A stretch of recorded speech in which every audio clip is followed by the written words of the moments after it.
வணக்கம். நம்ம ஊர்ல வந்து பார்த்தீங்கன்னா, விளையாட்டு அப்படின்னு எடுத்துக்கிட்டிங்கனாலே, இன்னைக்கு வரைக்கும் சீரியஸா எடுத்துக்கப்பட்டு அதில வந்து ஒரு வாழ்வாதாரம் இருக்கு. அதில சம்பாரிக்கலாம். இன்னைக்கு வரைக்கும் வந்து அதிகமான டிஆர்பி இருக்கு. இன்னைக்கு வரைக்கும் வந்து பார்த்தீங்கன்னா, நெறைய பேர் விளையாடுவாங்க. இந்தியானா இந்த விளையாட்டு தான் அப்படின்னு சொல்லிட்டு முத்திர குத்தப்பட்டது கிரிக்கெட் தான். கிரிக்கெட்ட வந்து பார்த்தீங்கன்னா, நம்ம வந்து வெறுக்கல. நம்மளுக்கு இன்ட்ரெஸ்ட் கொஞ்சம் கம்மி. இருந்தாலும் சின்ன வயசுலேருந்து பார்த்தீங்கன்னா, கிரிக்கெட் பார்க்காம நம்ம வளர்ந்ததே இல்ல. இந்தியால ஒருத்தன் பொறந்துட்டு, எனக்கு கிரிக்கெட் பிடிக்காதுன்னு கூட சொல்லலாம். பட் கிரிக்கெட் பத்தி தெரியாம ஒருத்தன் இருக்கவே மாட்டான். எனக்கு கிரிக்கெட்டே பிடிக்காதுப்பா அப்படின்னு சொல்றவனுக்கு கூட வந்து பார்த்தீங்கன்னா, பிளேயர்ஸோட நேம்ஸ் தெரியும். ஸ்டாட்ஸ் தெரியும். இந்த டீம் யாரு? ஐபிஎல் என்ன நடக்குது? இந்த ஐபிஎல் யார் ஜெயிச்சா? அப்படின்ற அளவுக்கு கிரிக்கெட் அப்படிங்கிறது நம்மளோட பிளட்ல ஊறி போயிருச்சு. சரிங்க, கிரிக்கெட்ட நீங்க வாழ வைங்க. But the most beautiful game அப்படின்னு உலகத்தில பெரும்பான்மை மக்களால வந்து பார்த்தீங்கன்னா, ஏற்றுக்கொள்ளப்பட்ட ஒரு அழகான விளையாட்டு. இந்த விளையாட்டில வந்து பார்த்தீங்கன்னா, சாதி பேதம் இருக்காது. அவ்வளோ பேஷன் இருக்கும். பல நாடுகள்ல பார்த்தீங்கன்னா, இந்த விளையாட்டுக்கு வந்து அவங்க விளையாடுறாங்களோ இல்லையோ, வெறித்தனமான ஃபேன்ஸ் இருக்காங்க. அந்த பியூட்டிஃபுல்லான கேம் கால்பந்து, ஃபுட்பால் வந்து பார்த்தீங்கன்னா, இந்தியால வந்து இவ்வளோ நாள் நெறையா விஷயங்கள் பிரச்சனையாவே இருந்திருக்கு. பட் இன்னைக்கு நம்ம வந்து பார்த்தீங்கன்னா, ஒரு வல்லரசு நாடா நோக்கி போறதுக்கான ஒரு பாதையில சென்று கொண்டிருக்கிறோம். இந்த நேரத்தில வந்து இந்த ஃபுட்பால் அப்படிங்கிற பியூட்டிஃபுல்லான விளையாட்ட ஏன் நம்ம வந்து வளர்க்கவே இல்ல? ஏன் இங்கேருந்து நெறைய பேர் சோபிக்கல? ஏன் நம்ம வந்து பார்த்தீங்கன்னா, ஒரு ஏசியன் லெவல்ல கேம்ஸ்ல கூட வந்து பார்த்தீங்கன்னா, நம்ம நேஷனல் டீம் போட்டு ஜெயிக்க மாட்டேங்குது. அப்படிங்கிற மாரி பல கேள்விகள் உங்களுக்கு இவ்வளோ நாள் இருந்திருக்கும்ல. பட் இந்த கேள்விகள் நம்மளுக்கு மட்டும் இல்லங்க. ரொம்ப ப்ரொஃபஷனலா விளையாடிட்டு இருக்க நம்ம இந்தியன் பிளேயர்ஸ்க்கே வந்து தான் பார்த்தீங்கன்னா, ரீசென்ட் டைம் ஒரு 4 நாளைக்கு முன்னாடி ஒரு வீடியோ பார்த்தேன். பார்க்கறதுக்கே ரொம்ப கஷ்டமாயிடுச்சு. நான் ஒரு ஃபுட்பால் ஃபேன். எனக்கு ஃபுட்பால்னா ரொம்ப பிடிக்குங்க. நான் ஃபுட்பால் பார்ப்பேன். அண்ட் ஃபுட்பாலுக்கு ஓரளவுக்கு விளையாடியிருக்கேன். அண்ட் தொடர்ந்து வந்து பார்த்தீங்கன்னா, நான் கேம் விளையாடினா கூட FIFA தான் விளையாடுவேன். அந்த அளவுக்கு ஃபுட்பால் வந்து எனக்கு ரொம்ப புடிச்ச ஒரு கேம். இதே மாரி நெறைய ஃபேன்ஸ் நம்ம உள்ள இருக்கீங்கன்னு தெரியும். அவங்களுக்கு எல்லாருக்குமே அந்த வீடியோ பார்த்திருந்தா கண்லேருந்து தண்ணி வர மாரியே ஆயிருக்கும். நம்ம இந்தியன் ஃபுட்பால் பிளேயர்ஸ் அது சுனில் சேத்ரியா இருக்கலாம். குர்ப்ரீத் சிங் அவர்லாம் வந்து பார்த்தீங்கன்னா, கோல் கீப்பர். இந்த மாரி நெறைய பிளேயர்ஸ் தொடர்ந்து வந்து எல்லாருமே வந்து பேசுறாங்க. நம்ம இந்தியன் ஃபுட்பால சேவ் பண்ணுங்க அப்படின்னு சொல்லிட்டு அவங்க அழுகல. அவ்வளோ வந்து கெஞ்சுறா மாரி வந்து பேசுறாங்க. அது மட்டும் இல்லாம சில வெளிநாட்டு ஐஎஸ்எல் அதாவது இந்தியன் சூப்பர் லீக்ல விளையாடுற வெளிநாட்டு பிளேயர்ஸும் இந்தியன் ஃபுட்பால தயவு செஞ்சு காப்பாத்துங்க அப்படின்னு சொல்லிட்டு வந்து ஒரு வீடியோ போட்டிருந்தாங்க. என்னடா அப்படின்னு பார்த்தீங்கன்னா, இன்னைக்கு AIFF all Indian football federation வந்து பார்த்தீங்கன்னா, என்னைக்குமே வந்து ஒரு உடைஞ்ச ஒரு வீடு மாரியே தான் இருந்திருக்கு. அது இன்னைக்கு வந்து ரொம்ப ஒரு மோசமான நிலைமையில இருக்கு அப்படின்னு சொல்லிட்டு அவங்க சொல்றது மூலியமா தெரியுது. இந்தியன் ஃபுட்பால் நேஷனல் லெவல்ல ரொம்ப பேடா இருந்தாலும், அதை எப்படியாவது வந்து முன்னேத்தி கொண்டு வந்துரலாம் அப்படிங்கிறதுக்காக எடுக்கப்பட்ட ரொம்ப முக்கியமான ஒரு இனிஷியேட்டிவ் தான் ஐஎஸ்எல் இந்தியன் சூப்பர் லீக். அதாவது நம்ம ஐபிஎல் மாரியே வந்து பார்த்தீங்கன்னா, நம்ம ஊர்லயும் வந்து அந்த லீக் தொடர வச்சா ஃபுட்பால் வந்து நல்லா வந்துரும் அப்படின்னு சொல்லிட்டு ஒரு நம்பிக்கையோட ஆரம்பிக்கப்பட்டது. நம்ம வெஸ்ட் பெங்கால்ல வந்து பார்த்தீங்கன்னா, மோகன் பாகன், அதுக்கப்புறம் வந்து இன்னும் சில டீம்ஸ்லாம் இருக்கு. இந்த டீம்ஸ் எல்லாத்தையும் இன்னைக்கு ஐஎஸ்எல்குள்ள கொண்டு வந்து பார்த்தீங்கன்னா, அந்த ஃபுட்பால் கல்ச்சர முடிஞ்ச அளவுக்கு வளர்த்துட்டு, அடுத்த அளவுக்கு நம்ம போயிருவோம் அப்படிங்கிற வந்து ஒரு கனவு தான். இந்த ஐஎஸ்எல் அப்படி தான் வந்து ஆரம்பிச்சது. அப்படி ஆரம்பிக்கிறப்போ வந்து பார்த்தீங்கன்னா, நெறைய மார்க்யூ பிளேயர்ஸ்ன்னு சொல்லப்படுற அவங்கலாம் ஆடி முடிச்சு வெட்டரன் பிளேயர்ஸ், ஃபேமஸ் பிளேயர்ஸ் எல்லாருமே வந்து டெல் பியரோ போன்ற பிளேயர்ஸ்லாம் வந்து இங்க விளையாடுனாங்க. நான் சென்னையின் எஃப்சி அப்படிங்கிற அணிக்கு வந்து பார்த்தீங்கன்னா, சப்போர்ட் பண்ணி தொடர்ந்து 3 சீசன் நான் போயிட்டு நம்மளோட நேரு ஸ்டேடியம்லலாம் பார்த்து ஆர்ப்பரிச்சு கத்திட்டுலாம் வந்தோம். அப்படி இருக்கிறப்போ ஐபிஎல் சிஎஸ்கேக்கு எவ்வளோ கூட்டம் வருமோ, அந்த அளவுக்குன்னு அப்படியே வந்து சொல்லனா கூட ஒரு 80% அந்த அரங்கத்தையே வந்து பார்த்தீங்கன்னா, நிரப்புறா மாரி எல்லாருமே வந்தாங்க. எங்க பார்த்தாலும் ப்ளூ கலரா இருந்துச்சு. ச்சே! நம்ம ஊரும் ஃபுட்பால்ல வந்து முன்னேறிருமோ அப்படின்னு சொல்லிட்டு ரொம்ப ஆசையா இருந்துச்சு. பட் போக போக வந்து பார்த்தீங்கன்னா, அந்த ஐஎஸ்எல் எவ்வளோ ஜோரா வந்து தொடங்குச்சோ, அதே ஜோர்ல இன்னைக்கு நடக்குதான்னு கேட்டீங்கன்னா, நடக்குமா அப்படின்னே தெரியல அப்படிங்கிற லெவலுக்கு வந்து இருக்குங்க. இந்த வருஷம் நம்ம இந்தியன் பிளேயர்ஸ் எல்லாமே கூக்குரலிட்டது முக்கியமான ரீசன் என்னன்னு பார்த்தீங்கன்னா, ஐஎஸ்எல் இந்த வருஷம் எப்போ தொடங்கும்னே தெரிலன்ற ஒரு சந்தேகம் எப்படி ஏற்பட்டுச்சுன்னா, மெயின் ஸ்பான்சரே வந்து பார்த்தீங்கன்னா, இன்னைக்கு வரைக்கும் ஐஎஸ்எல்க்கு வந்து கிடைக்கவே இல்ல அப்படிங்கிற ஒரு அவல நிலை தான். இப்படி ஒரு மெயின் ஸ்பான்சர் கிடைக்கலனா வந்து பார்த்தீங்கன்னா, ஸ்கெட்யூல் பண்ண முடியாது. எல்லா டீமுக்கும் வந்து பார்த்தீங்கன்னா, ஃபினான்ஸ் அப்படிங்கிறது வராது. அந்தந்த டீமுக்கான ஸ்பான்சர்ஸு, எப்போ வந்து இந்த விளையாட்டெல்லாம் வந்து வைக்க போறோம், இதற்கான ஆகக்கூடிய செலவுகள் அப்படின்னு சொல்லிட்டு எத பத்தியுமே இந்த ஐடியாவுமே வந்து சுத்தமா இல்ல அப்படிங்கிறனால, ஏஐஎஃப்எஃப்போட சொதப்பலால மட்டும் இல்லாம, இன்னும் சில அரசியல் தலையீடுகளால இன்னைக்கு இந்தியன் ஃபுட்பால் ரொம்ப ஒரு கேவலமான உலகத்திலேயே வந்து பார்த்தீங்கன்னா, நம்ம பல விஷயத்துல வந்து சாதிச்சுட்டு இருக்கோம். பட் ஃபுட்பால் ஃபெடரேஷன் ரொம்ப கேவலமா இயங்குது அப்படின்னு சொல்லிட்டு, உலகத்தின் முன்னாடி வந்து ரொம்ப அவமானப்பட்டு நிக்கக்கூடிய ஏதோ ஒரு ஏழை நாடு போல வந்து பார்த்தீங்கன்னா, இன்னைக்கு நம்மளோட ஃபுட்பால் ஃபெடரேஷன் இருக்கு. அப்படி இருக்கிறப்போ இப்போ இவங்கலாம் வந்து சேவ் பண்ணலப்பா. இவங்கலாம் வந்து எதாவது பண்ணுவாங்கன்னு பார்த்தா பண்ணவே போறதில்ல. நம்மளுக்கு இருக்கிற வாழ்வாதாரம் நேஷனல் டீம் மேட்சஸ்லாம் எப்பயோ ஒரு வாட்டி தான் நடக்குது. ஐஎஸ்எல் மூலியமா வந்து ஃபுட்பாலையும் வளர்க்கறது மட்டும் இல்லாம, நம்மள மாரி நெறைய பிளேயர்ஸ் வந்து வாழ்வாதாரமா பொழச்சிட்டு இருக்காங்க. ஸோ இந்த ஐஎஸ்எல்லும் போச்சு அப்டின்னா, ஃபுட்பாலுக்குலாம் போனா விளங்குவான்டா. நம்ம ஊர்ல வந்து ஃபுட்பாலுக்கு என்னடா ஃபியூச்சர் இருக்குன்னு இவ்வளோ நாள் சொல்லிட்டு இருந்தாங்கல்ல. பட் இப்ப தான் ஏதோ ஒரு நம்பிக்கை கொஞ்சமா துளிர் விட்டுருக்கு. அந்த நம்பிக்கை முழுசா போயிருமேன்னு சொல்லிட்டு, இந்த பிளேயர்ஸ்லாம் வந்து பார்த்தீங்கன்னா, வெளியில வந்து விசில் ப்ளோயிங் மாரி இந்த விஷயத்த கூக்குரலிட்டு வந்து பேசியிருக்காங்க. இதனால அவங்களுக்கு பல மிரட்டல்கள், இதனால் அவங்க சந்திக்கக்கூடிய இழப்புகள் அப்படிங்கிறது நிறையா இருக்கும். இனிமேல் அவங்களுக்கு சான்ஸ் கிடைக்குமா? முடிஞ்ச அளவுக்கு வந்து பார்த்திங்கன்னா வந்து ஏஎஃப்எஃப் அவங்கலாம் வந்து மிரட்டி கொஞ்சம் கொஞ்சமாக அந்த டீம்லேருந்து ஒதுக்கிறதுக்கான வேலை எல்லாமே கூட வந்து பார்க்கலாம்.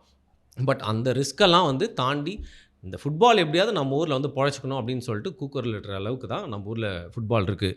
சரி, இதுக்கான முக்கியமான ரீசன் வந்து சொல்லி சொல்லி சலிச்சு போச்சு. இந்த ஏஐஎஃப்எஃப்ல செம்ம பாலிடிக்ஸ் மட்டும் இல்லாமல் வந்து பார்த்திங்கன்னா, நிர்வாகத்தில் நிறைய பேர் ஃபுட்பாலுக்கும் இவனுக்கும் சம்மந்தமே இல்லை அப்படின்னு சொல்லிட்டு எவன்லாம் இருக்கானோ அவனெல்லாம் கொண்டு வந்து அந்தந்த ஆளும் அரசாங்கம் இருக்கப்போ அந்த ரெக்கமெண்டேஷன் வந்து உட்கார வச்சுருது. அதையும் தாண்டி இதுக்கு ஃபண்டிங் வந்ததுன்னா அந்த ஃபண்டிங்கில் முடிஞ்ச அளவுக்கு ஊழல் பண்ணி இதில் காசு அடிக்கிறது, இந்த மாதிரி நிறைய விஷயங்கள் வந்து சொல்லிட்டு போயிட்டே இருக்கலாம். இதில் முக்கியமாக இந்தியன் ஃபுட்பால் டீமில், நேஷனல் ஃபுட்பால் டீமில் இருக்கக்கூடிய ஒரு பெரிய பிரச்சனைனா, கோச்சஸ் நம்மளுக்கு வந்து நிறைய காசு இல்லைன்றதுனால பெஸ்ட்டு கோச்சஸ்லாம் வந்து கூட்டு வர முடியலனாலும், ஒரு பேஷனேட்டான ஒரு கோச், நான் வந்து தன்னை ப்ரூவ் பண்ணிக்கிறதுக்காக ஒரு இந்தியன் ஃபுட்பால் டீமுக்கு வரக்கூடிய கோச்சஸ் எல்லாருமே வந்து ஸ்டார்டிங்கில் நம்பிக்கையோடு பேசுவாங்க. அப்புறம் ஒரு 6 மாதம் 1 வருஷம் போனதுக்கப்புறமா பார்த்தீங்கன்னா, இந்த ஏஎஃப்எஃப்க்கும் அவங்களுக்கும் நிறைய ப்ராப்ளம்ஸ் இருக்கும். டீம் மெம்பர்ஸ் கூட அவ்வளோ ப்ராப்ளம்ஸ் வந்து பார்த்ததே இல்லை.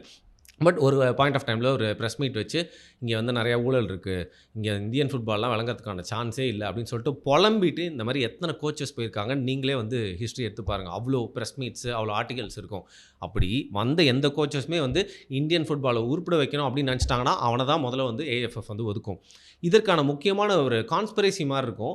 பட் ரீசனாக வந்து பார்த்திங்கன்னா, இங்கே இருக்கிற குளறுபடிகள், இங்கே இருக்கிற பாகுபாடுகள், அதில் இருக்க வந்து ஊழல் மட்டும் இல்லாமல் கிரிக்கெட் ஒரு மெயின் காரணமாக இருக்குது. எப்படியா கிரிக்கெட் ஒரு மெயின் காரணமாக இருக்கும். ஏன் கிரிக்கெட்டை பிடிச்சி இப்போ தொங்குற அப்படின்னு நீங்கள் வந்து கேட்கலாம்.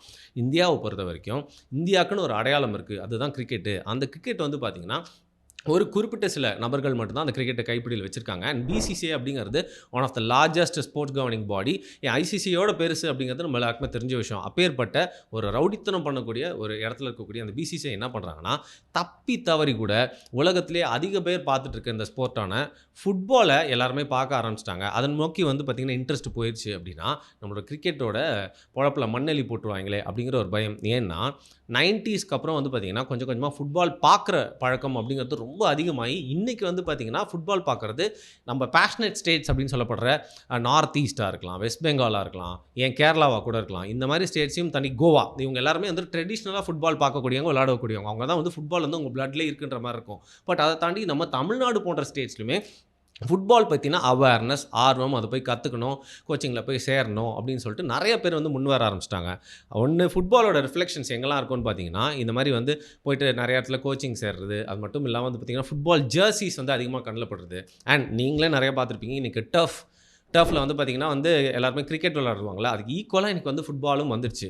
இப்படி வந்துகிட்டே இருக்கும்போது ஆஹா ஃபுட்பால் என்னடா வியூவர்ஷிப்பும் நம்ம ஊரில் அதிகமாகிட்டே இருக்குது. எல்லாருமே என்னென்னா பார்த்திங்கன்னா லா லீகா பார்க்குறான், அப்புறம் இபிஎல் பார்க்குறாங்க, எல்லா ஃபுட்பால் மேட்ச்சையும் பார்க்குறாங்க. அண்ட் முக்கியமாக வந்து ஐபிஎலுக்கு ஈக்குவலாக வந்து பார்த்திங்கன்னா வேர்ல்டு கப்பு, யூரோவெல்லாம் வந்து பார்த்திங்கன்னா பார்க்குறப்ப டிஆர்பிலாம் வருது. இது இப்படியே விட்டால் கிரிக்கெட் கொஞ்சம் கொஞ்சமாக காணாமல் போயிடும். ஏன்னா கிரிக்கெட் வந்து காணாமல் போகக்கூடாதுன்னு கஷ்டப்பட்டு கண்டுபிடிக்கப்பட்டது தான் இந்த 2020. பட் இந்த 2020 வந்து பார்த்திங்கன்னா கொஞ்சம் கொஞ்சமாக வந்து மக்கள் ஆர்வத்தை இழந்துட்டு இருக்காங்க அப்படிங்கிறத தெரிஞ்சுக்கிட்டு இந்த ஃபுட்பால் வளர்ந்து வந்துடக்கூடாது அப்படிங்கிறதுனால பிசிசிஐ சேர்ந்தவங்களே வந்து பார்த்திங்கன்னா பல அரசியல்களை பண்ணி அவங்களுடைய ஆட்கள்லாம் வந்து இந்த ஏஎஃப்எஃப்குள்ளே அனுப்பி ஃபுட்பாலை வளர விடாமல் பண்ணுறாங்க அப்படிங்கிறத ஒரு குற்றச்சாட்டாக இருக்குது. ஒரு கான்ஸ்பிரசியாக இருந்தாலும் இது என்னால் வந்து நம்பாமல் இருக்க முடியல. ஏன்னா கிரிக்கெட்டை சுற்றி ஒரு பெரிய அரசியல் இருக்குது. கிரிக்கெட்டில் எல்லாருமே போயிட முடியாது. கிரிக்கெட்டில் போகணுன்னா அதுக்குன்னு ஒரு தனி தகுதி வேணும் அப்படிங்கிறதெல்லாம் வந்து நான் சொல்லாமல் உங்களுக்கே வந்து தெரியும். அப்படியும் அப்படி தாண்டி போனால் அவங்கள வந்து பார்த்திங்கன்னா முன்னேற மாதிரி முன்னேற விட்டு அப்படியே பெஞ்சில் உட்கார வச்சு அவங்க கதையை முடிச்சு விட்டு அனுப்பி விட்ருவாங்க. ஏன் நீங்கள் கிரிக்கெட்டில் கமெண்டேட்டிங் பண்ணணும் அப்படின்னா கூட ஒரு தகுதி வேணும் அப்படிங்கிறத நான் தான் சொல்லி உங்களுக்கு தெரியணுன்றது அவசியம் இல்லை. அண்ட் கிரிக்கெட்டை தாண்டி ஃபுட்பாலுக்கும் வந்து பார்த்திங்கன்னா நிறைய டிஃப்ரென்ஸ் இருக்குது. கிரிக்கெட் நான் ஒரு கேம் மதிக்கிறேன், அதில் ஒரு ஸ்ட்ராட்டஜி இருக்குது, அதில் ஒரு பார்த்திங்கன்னா ஒரு இன்டெலிஜென்ஸ் வேணும், அதில் ஒரு ப்ராப்பர் பிளானிங் எல்லாமே இருக்குது, சரிங்களா, அதில் ஒரு சயின்ஸ் இருக்குது. ஆனால் football is a proper sport, contact sport. நம்ம உடம்பு, கை, கால் எல்லாமே பட்டணும், ஓடணும், ஓடி வரணும். இந்த படுறது, ஓடுறது, ஓடி வரதுலாம் பார்த்திங்கன்னா சில குரூப் ஆஃப் பீப்புளுக்கு பிடிக்காதுல்ல. அப்பேற்பட்ட அவங்களோட கண் பார்வையில் இது ஒரு அழுக்கர்கள் விளையாடுற கேமு, காட்டுமிராண்டிகள் கேமுன்ற மாதிரி ஒரு பிராண்ட் பண்ணி அந்த கேமை பேஷனேட்டாக யாராவது விளையாட போனாலும் அதுக்கான வாய்ப்புகளை உருவாக்காமல் இன்றைக்கி வரைக்கும் பார்த்துட்டு இருக்கிறதா பிசிசிஐ மேலே ஒரு பெரிய குற்றச்சாட்டு இருக்குது. அதையும் தாண்டி ட்ரெடிஷ்னலாகவே நம்ம இந்தியன் பிளேயர்ஸ் இப்போ வந்து நிறைய ஊர்களில் இப்போ கொரியா, ஜப்பான்லலாம் வந்து பார்த்திங்கன்னா 30-40 வருஷத்துக்கு முன்னாடி கிராஸ் ரூட்ஸ் லெவலில் வந்து குட்டி பசங்கள்லாம் வந்து ஒரு 4-5 வயசுலேயே டேலண்டெல்லாம் ஐடென்டிஃபை பண்ணி அவங்கள கூட்டு போய் கோச்சிங்லாம் பண்ண ஆரம்பிச்சிட்டாங்க. அதனால தான் இன்றைக்கி அவங்க வேர்ல்டு கப்புக்குலாம் வந்து குவாலிஃபை ஆகி போயிட்டு அவங்க ஜெயிக்கிறாங்களோ இல்லையோ மற்ற டீம்ஸ்க்குலாம் வந்து காம்படிட்டிவ்ஸ்க்குலாம் வந்து டஃப் கொடுக்குறாங்க. பட் இங்கே வந்து பார்த்தீங்கன்னா, ரொம்ப லேட்டா தான் ஒரு 12 வயசுக்கு மேல ஒருத்தனோட டேலண்ட்ட ஐடென்டிஃபை பண்ணி, அவன எடுத்துட்டு போயிட்டு உள்ள இறக்குறோம் அப்படிங்கிற பட்சத்தில, அவன் வந்து பார்த்தீங்கன்னா, ஒரு ப்ரொஃபஷனல் லெவலுக்கு விளையாடுறதுக்கான டைம் அப்படிங்கிறது ரொம்ப கம்மியா இருக்கு. அதனால அதுக்கான தகுதி வாய்ந்தவனா அவன் மாறுறானான்னு பார்த்தா இல்ல. ஸோ பேசிக்காவே ஒரு பெரிய பிரச்சனை இருக்கு. இதன் மூலியமா என்ன ஆகுதுன்னு பார்த்தீங்கன்னா, நம்ம இந்தியன் ஃபுட்பால் பிளேயிங் ஸ்டைலே வந்து முழுக்க முழுக்க அது நம்ம நேஷனல் டீமா இருக்கட்டும், நம்ம ஊர்ல விளையாடுற அந்த மேட்சஸ்லாம் பாருங்களேன், ரொம்ப டிஃபென்சிவாவே இருக்கும். நீங்க டிக்கி டாக்கா பார்க்கக்கூடாது. ப்ராப்பரா வந்து விளையாடுற பெரிய கேம்ஸ் எல்லாமே ஒரு டிஃபென்சிவ் ஸ்டைலா பிளே இருக்கிறதுனால வந்து பார்த்தீங்கன்னா, ரொம்ப ஸ்ட்ரக் ஆயி இந்தியன் ஃபுட்பால்னா இப்படி தான் இருக்கும் அப்படிங்கிற மாரி வந்து ஒரு முத்திரை வந்து குத்தப்பட்டுருச்சு. அதனால இன்னைக்கு இந்த ஐஎஸ்எல் மூலியமா எப்படியாவது வந்து ஃபுட்பால அடுத்த லெவலுக்கு கொண்டு போயிரலாம் அப்படின்னு நினைச்சிட்டு இருந்தவங்க, எல்லார் பொழப்பையும் வந்து மண்ண வாரி போட்டா மாரி இந்த சோகமான நிகழ்வு இருக்கு. ஆனா இது இப்படியே இருக்க போறதில்ல. பிப்ரவரி எண்டுக்குள்ள வந்து ஐஎஸ்எல்க்கு வந்து ஒரு நல்ல முடிவு வரும். நெறைய பாசிட்டிவான விஷயங்கள்லாம் நடக்கும். தொடர்ந்து ஐஎஸ்எல் நடக்கும் அப்படிங்கிற மாரி பல பேர் நம்பிக்கை தெரிவிச்சாலும், இந்தியன் ஃபுட்பால் இப்போதைக்கு நம்ம கண்ணு கெட்டுற தூரம் வரைக்கும் பார்த்தீங்கன்னா, முன்னேறி நம்ம ஏசியன் கேம்ஸ்ல ஜெயிப்போமா? வேர்ல்ட் கப்க்கு குவாலிஃபை ஆவோமா? அப்படிங்கிற கனவு நான் பொறந்ததுலேருந்து பார்த்தீங்கன்னா, அது என்னோட அண்ணன்களுக்கே வந்து கனவா இருந்துச்சு. இப்ப நம்ப அடுத்த தம்பிகள் ஜெனரேஷன்லும் அது ஒரு கனவாவே முடிஞ்சிருமோ? அப்படின்றத பார்க்கறதுக்கு தான் ரொம்ப கஷ்டமா இருக்கு.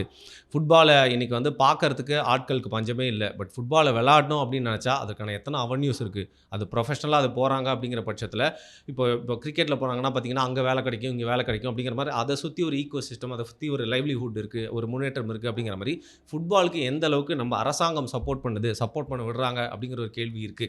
இதே நிலைமையில போச்சுன்னா, உலகம் எந்தோ ஒரு லெவல்ல நோக்கி போயிட்டே இருந்தாலும், நம்ம ஊர்ல ஃபுட்பால் விளங்கவே விளங்காது. அதற்கு சிறப்பான உதாரணம் லயனல் மெஸ்ஸி வராரு.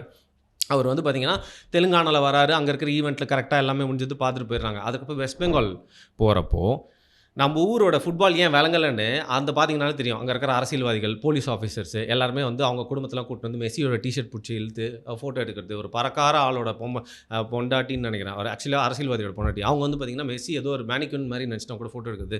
லிட்டரலி ஒரு ஒரு ஈவென்ட்ட கூட வந்து ஆர்கனைஸ் பண்றதுல நம்ம ஊர்ல அவ்ளோ ஊழல் இருக்கு. அதிகாரத்தில இருக்கவன் முடிஞ்ச அளவுக்கு மெஸ்ஸி கிட்ட வந்து ஃபோட்டோ எடுத்துட்டு போயிடணும் அப்படின்னு நெனைக்கிறான்.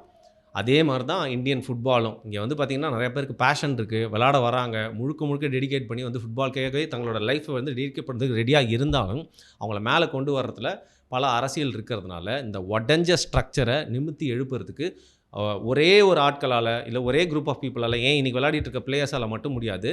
இதில வந்து கொஞ்சம் கூட எந்த ஒரு கிரிக்கெட்டோ, இல்ல எந்த ஒரு அரசியல் தலையீடும் இல்லாம, அரசாங்கம் ஃபுட்பால முன்னேத்தணும்னு நெனச்சா மட்டுமே தான் முடியும். அது எனக்கு வந்து இப்போதைக்கு நம்பிக்கையே இல்லப்பா. சாரி கொஞ்சம் வந்து நெகட்டிவா சொல்ற மாரி இருக்கும். பட் இதான் வந்து நெலம.